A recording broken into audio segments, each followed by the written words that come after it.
Mengejutkan, makin panas. Juru bicara Presidium Alumni PA212, Haikal Hasan, kembali mengungkit masa Pilpres 2019 lalu. Diketahui pada Pilpres, Haikal Hasan getol menyampaikan dukungannya untuk Prabowo Subianto.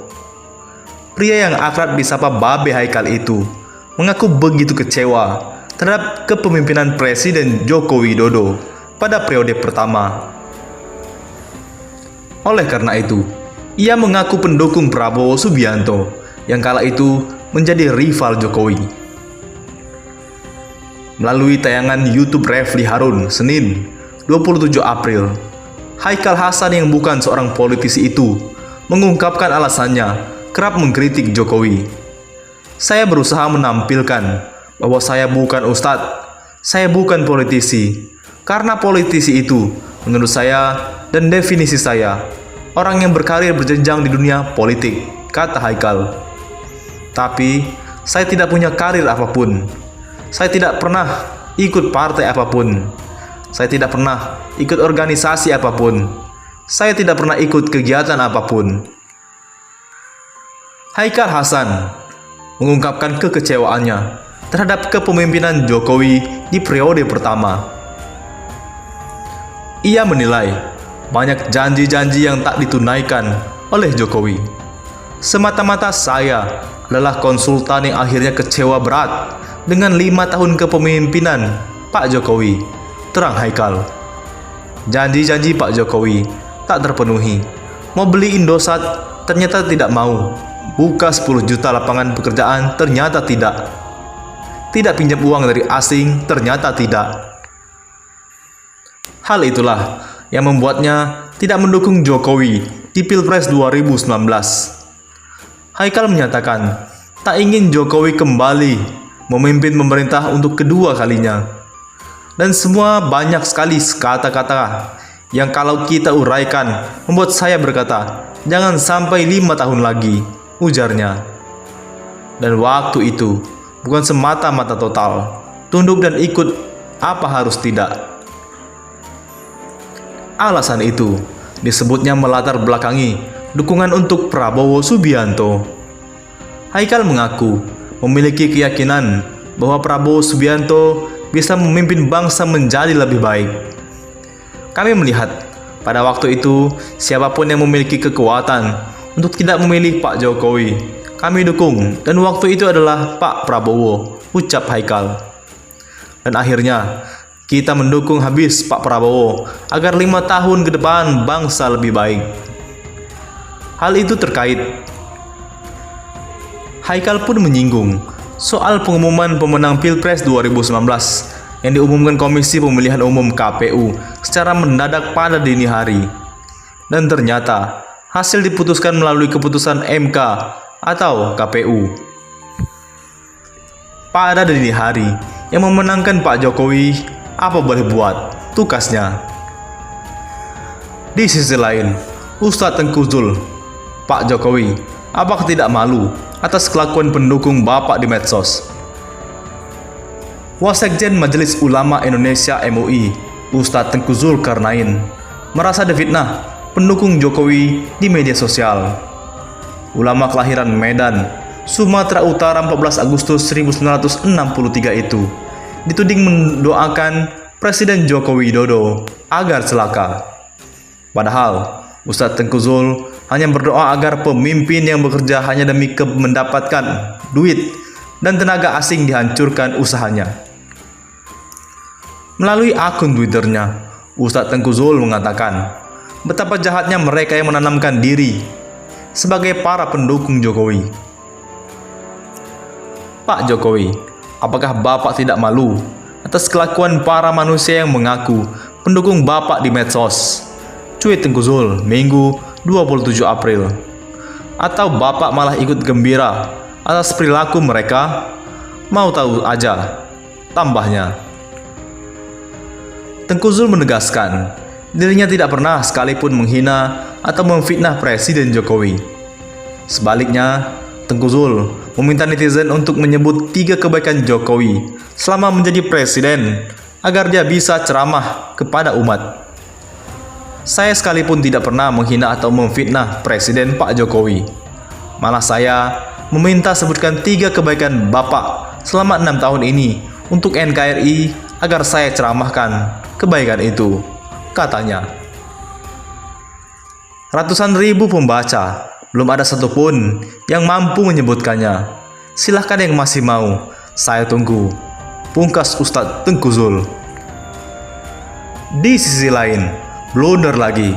Mahfud MD diingatkan MUI, Anda belum paham agama. Pernyataan Menko Polhukam Mahfud MD terkait upaya pencegahan penyebaran COVID-19 di bulan Ramadan memancing kritikan sejumlah pihak.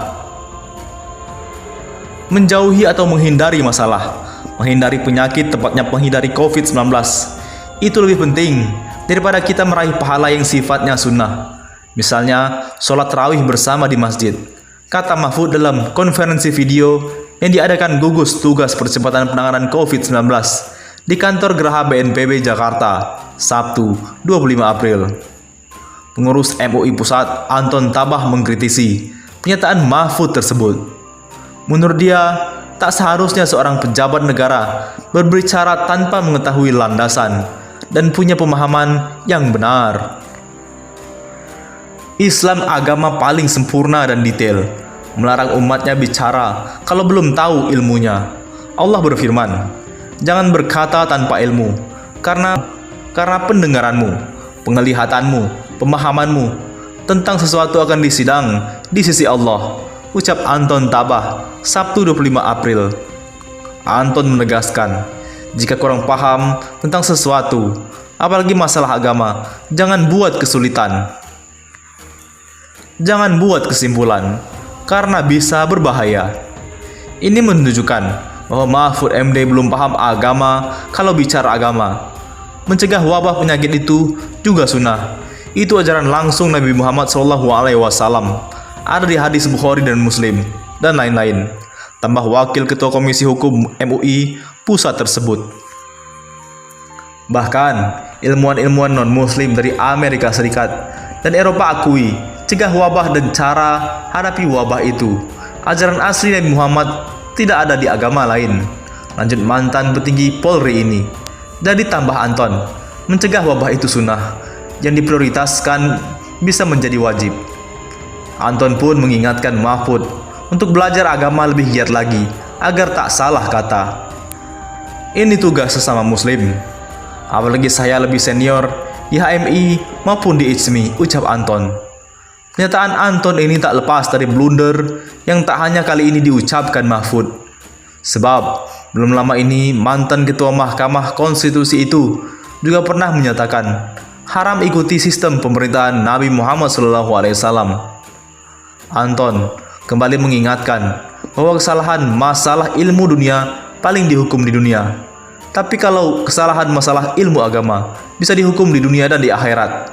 Hati-hati. Mari jaga lisan kita, pasti selamat dan manfaat, pungkasnya.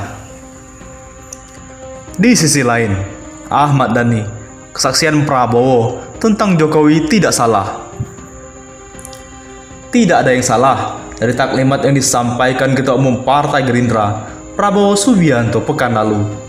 Termasuk kesaksian Prabowo bahwa dalam kapasitas sebagai presiden, Jokowi telah selalu mengedepankan pertimbangan nasib rakyat miskin dan lemah.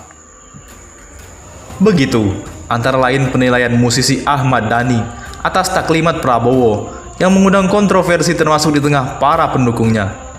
Dari rekam jejak Jenderal Prabowo, memang beliau tidak pernah punya pernyataan yang menjatuhkan Prabowo, bahkan dalam debat Pilpres sekalipun.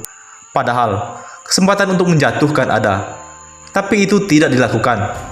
Saksinya kita semua, ujar Ahmad Dhani. Dalam salah satu debat Pilpres tahun lalu, kata Ahmad Dhani mencontohkan, Sandiaga Uno yang mendampingi Prabowo memiliki kesempatan untuk menghabisi Jokowi.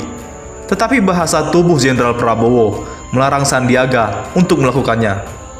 Mungkin Jenderal Prabowo punya falsafah kuno, raja tidak boleh membunuh raja, sambung Ahmad Dhani. Dia juga meminta agar masyarakat Tidak lupa bahwa yang selalu diserang Jenderal Prabowo adalah orang-orang di sekitaran Jokowi, yaitu mereka yang menyebabkan APBN bocor dan pelaku KKN, lalu Taipan yang tidak nasionalis, kemudian pejabat yang jadi anti asing dan aseng. Coba dicek lagi debat pilpres atau materi kampanye, masih kata Ahmad Dhani. Ahmad Dhani juga membandingkan taklimat Prabowo itu dengan wacana Najwa Shihab dengan Jokowi yang juga tak kalah kontroversial. Dan salah satu bagian dari wacana itu disinggung pula pulang kampung dan mudik. Jokowi bahkan tidak mampu untuk mencerna substansi diksi mudik. Seperti halnya Jenderal Prabowo, saya kok yakin Jokowi itu punya niat baik untuk membantu rakyat miskin dan lemah, tapi skillnya kurang, kemampuannya minim, katanya lagi. Dalam bagian lain, Ahmad Dhani juga menyinggung pembelaan yang diberikan aktivis Zheng Weijian terhadap ketidakmampuan Jokowi memahami substansi kata mudik. Ahmad Dhani yakin Zheng Weijian punya niat baik, tetapi tulisan itu dinilai Ahmad Dhani tidak menyentuh substansi, bahkan ngelantur menganggap Jokowi seperti William Shakespeare. Kita jadi teringat puisi nasional, "Please invest in my country." Saya yakin Rocky Gerung terpingkal-pingkal jika membaca tulisannya itu. Zheng Weijian berniat baik, tapi meleset kurang teliti, kata dia lagi. Di dalam wawancara dengan Najwa Shihab itu, Jokowi sempat mengatakan telah terjadi percepatan arus mudik. Bagaimana menurut pendapat Anda?